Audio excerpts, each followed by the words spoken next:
All right, there's some good news coming from Louisiana. We just got it now, so it's a bit breaking, but the Louisiana Attorney General is suing Roblox. Now, if you're wondering why they're suing the gaming app, it's because they're alleging that Roblox is obviously the one of the leading gaming platforms, but it's allowing pedophiles to access kids and teens. And they're not really doing anything to protect those teens. The AG is claiming that the platform is prioritizing its growth, revenue, and profits over the safety of children. Now, I wanted to know a little bit more about this to see if it's really an issue.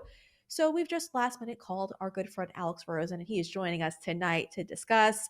Alex Rosen is the man behind Predator Poachers, and he's here now. Alex, thanks for jumping on with us. I wanted to ask you about Roblox because I know obviously you're used to going out there and catching these predators. So is Roblox really an issue?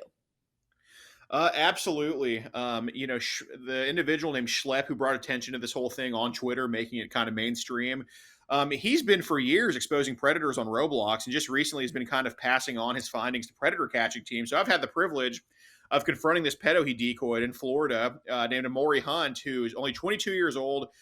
He would play Roblox religiously, was in all these like VR chat rooms, stuff like that. He ended up having tons of child pornography on him, and Polk County ended up clicking him up in jail for 3 counts of child porn. And he's done this so many times, exposing the problem that Roblox is. Because there's tons of games on there where it's just straight up like simulating sex scenes, all that type of stuff. And kids go on there, and of course, the other people on there are adult grown men, and they usually just exchange social medias on there. They go to another platform. That's when the crime is usually committed. And it's a massive problem. Roblox has not done too much to stop it. But, on the other hand, besides like removing some games, there's not too much they can do. But my problem with what's happening is that they are preventing other people from identifying these predators and actually getting them, helping law enforcement arrest them. So that's my issue. Yeah, and I wanted to ask you about that because I know you've had some issues with Roblox. I know other predator poachers, you could say, have also had issues with Roblox in regards to making these accounts to catch these pedos.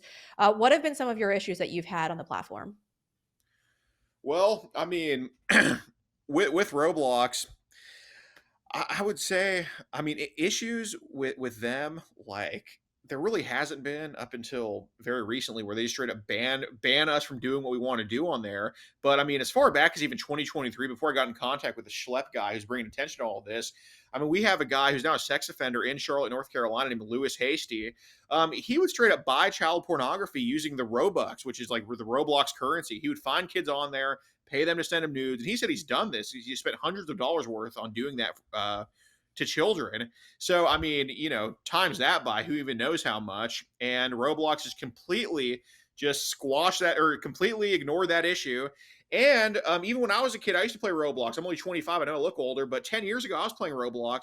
And there were tons of probably grown men that were in these little communities we got into off the platform. But we all met on Roblox. And even then, some of the girls that would play the games, their nudes would be passed around the discords and stuff like that. So it's not a new thing it's not a new thing with this stuff happening. I mean, this was even happening when I was a kid. It's so heartbreaking to see because, I mean, I'm and I don't want to age myself, but I am older than you, Alex. And we had MySpace back in the day, and there were so many pedophiles on MySpace reaching out to us when we were kids growing up, and very little being done. So again, it's hard for these platforms, I guess, to catch up on it and to be Right. able to squash a lot of it. But if they're able to squash accounts that are looking to go out there and catch these monsters, they should be able to go after these pedophiles. And most of the time, there's very unique images in their pages. I mean, I remember you. This wasn't exactly Roblox, but other platforms we've talked about on this show where they have certain emojis, and that that based on these emojis that are in their profile, that this is a pedophile. And it's so strange to me that these companies aren't just designating a certain group of employees to find these accounts and quickly purge them from their platforms, because ultimately, I mean, it's putting their users at risk. So many kids are interacting with these creeps, and it needs to come to an end. So we'll see how this all kind of unravels. But Roblox hasn't responded yet because it just happened right now. So we'll give them some time to respond. But Alex, I want to thank you for jumping on because I know this was super last minute. So thank you for your time as always. Absolutely. Appreciate you always as well.